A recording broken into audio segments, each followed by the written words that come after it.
Hello, my fabulously fashionable viewers, and welcome to Fashion Forward, the channel that helps you to figure out the best way to dress for success, especially with this episode, and just in general, learn how to maneuver and survive with all of the comings and goings of trends in styles and colors and fabrics and all sorts of wonderfulness. So today's episode is something that I've had to practice recently, and it's dressing for an interview. So first and foremost, I will say that dressing for an interview is very similar for dressing to meet the in-laws. So I will put the link to meeting the in-laws fashion tips down below because that might give you some extra pointers, or will probably end up being very similar to this one, just because meeting the in-laws is very similar to an interview in itself.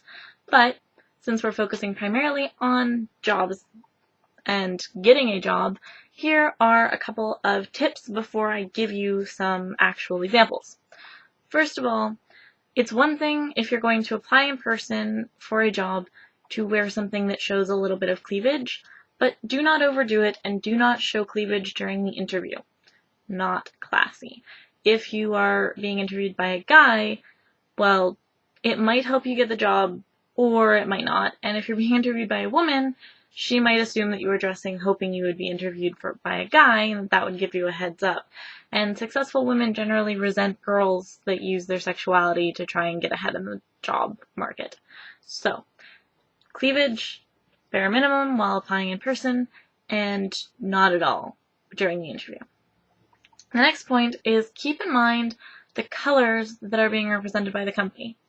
And what I mean by that is when I was in high school, I applied for my very first job, which I got, at a movie theater in my city. And there were two movie theaters. One of them, everyone wore red shirts, and the other one, everyone wore blue shirts. I was applying at the blue shirt theater, and I actually went in wearing a blue shirt, not one of their shirts, but a blue shirt, and I ended up getting the job. Probably not based on the color of my shirt, but I like to think that subconsciously it's making your potential employer go, I can already see this person in our uniform. So keep that in mind. The next tip is don't do anything too fussy with your hair, but don't go in with it unwashed and looking totally crazy. If you have hair like mine that gets big and poofy and frizzy, try using a smoothing shampoo the night before and sleeping on it damp. That often will help to tone it down a little bit. Another tip is avoid too much jewelry or too much makeup. I will get to that. Crazy high heels are out. Now, I wear flats to job interviews, and I actually have a pair that I've been wearing to work that I left at work because it was raining, so I just wore rain boots home. But they're flats. They're really simple, not too fussy. And that's really good because especially if you're applying for an office job, I know the secretary look is really cute with the cute high heels and kitten heels and whatnot, and maybe you can rock them while you're working, but it doesn't look particularly prepared to be professional and be standing and walking around back and forth if you are behaving like you think that you're going to be a supermodel on a runway. So flats are a generally good option to go for, but not super casual flats. Make them somewhat dressy and, again, comfortable shoes. The next thing that I want to talk about is the concept of what you're actually wearing in terms of how to dress. So I don't like to wear pants. If I have to wear pants, it's slacks though. I do not wear jeans to an interview. I do not wear leggings to an interview. The only exception to this rule is if you're applying to work at a clothing store, and then it is totally appropriate to wear the clothing that you sell in that store, unless it's like a bridal store or a bathing suit store or a lingerie store, because obviously you're not going to go in just wearing that stuff. That would make you seem crazy. But if you're going to work in a clothing store that caters to like the jeans and t-shirts crowd, wearing a nice blouse with a pair of dark wash, pretty much brand new jeans, preferably of the brand that you would be selling, can be a big selling point because it shows that you know how to dress for the job. That being said, there is no other position in which case it is appropriate to go in wearing jeans. I don't care if they're black, dark wash, brand new, totally beautiful, or the most fashionable things you've ever bought. Jeans are acceptable only when you will be working in a clothing store selling jeans, and then they are dark wash. They are pretty much brand new because you don't want them to be stretched or scuffed or anything like that, and they are of the brand you will be selling.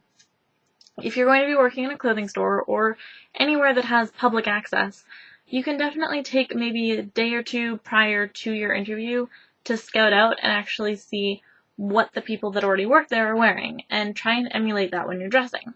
But in case that's not an option and you don't really know what those people wear, here are some clues to what I do when I'm dressing for an interview. First of all, like I said, never wear leggings, and I don't really like pants, so I go for a nice skirt. Now, you can go for a plain black one. I like to go for one with some detail. I've had this skirt for many, many years. It's accompanied me to many, many different interviews.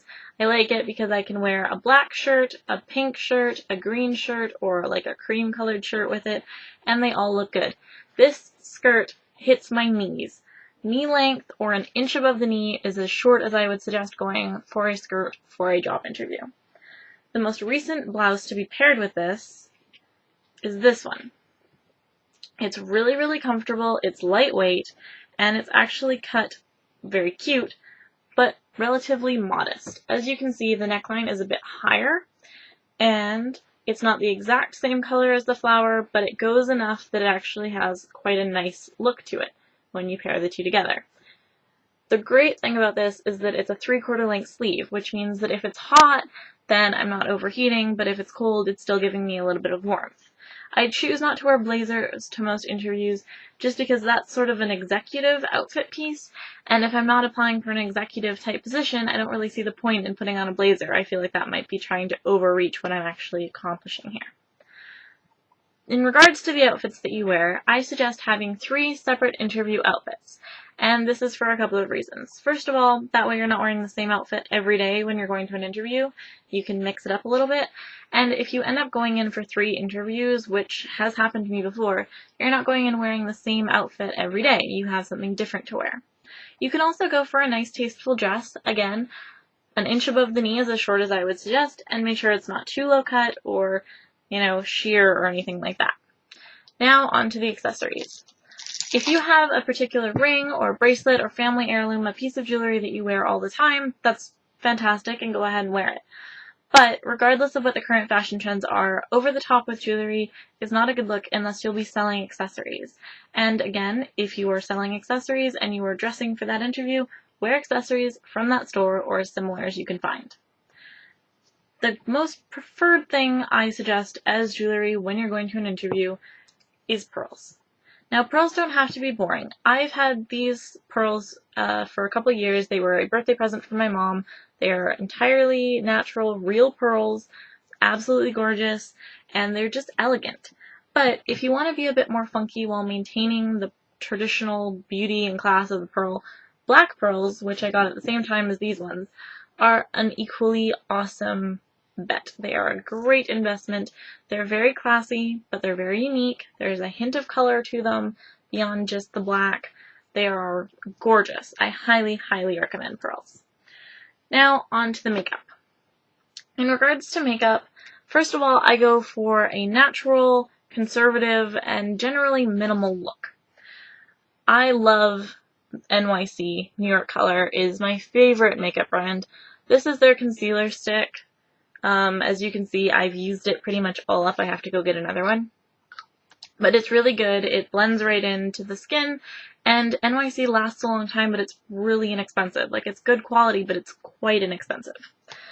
Then I followed up with a layer of face powder. Again, super inexpensive, really, really nice, looks really good, and as you can see, I need to get another one of those too, because that is pretty much it. I know a lot of girls that do layers upon layers, primers and stuff like that. I don't do that. I don't have the time or the energy, and frankly, I just see that as spending more money than I need to. But having a good compact powder, and it's easy to carry around in your purse, and some good concealer in case you need it. In terms of eyeshadow, typically I stick with the browns and the taupes. This is one of my favorites. It is a Bonnabelle. It's called Cafe Classics, and as you can see, again, I've used most of it up, but it's all taupes and peaches. I also have a brown that I can't currently find that I like to use, and the other option, I have this palette, which is a bit darker, and this is an Icing by Claire palette, and I really like to use this one right here. It's kind of a like steel blue. And I really like it because I can just do like the corners of it, and it's a bit more dramatic, but it's also still appropriate. It's not too vibrant, it's not too bold. But as you can see, I do love to play with all of the colors. Again, in regards to mascara, NYC Black, and this is City Curl. It's really great. I don't curl my lashes. Again, it seems like too much work, and like most guys, actually, I think it looks like a torture device. And I don't use fake lashes either because it seems like too much money, hassle, and whatever. I'm bare minimal in terms of that sort of stuff. So having curling mascara is pretty cool.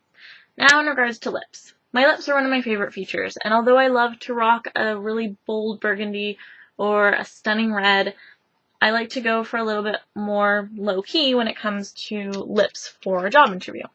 So I tend to stick to colors that are similar to my natural lip color, maybe add a bit of shine to it, or a little difference in the shade.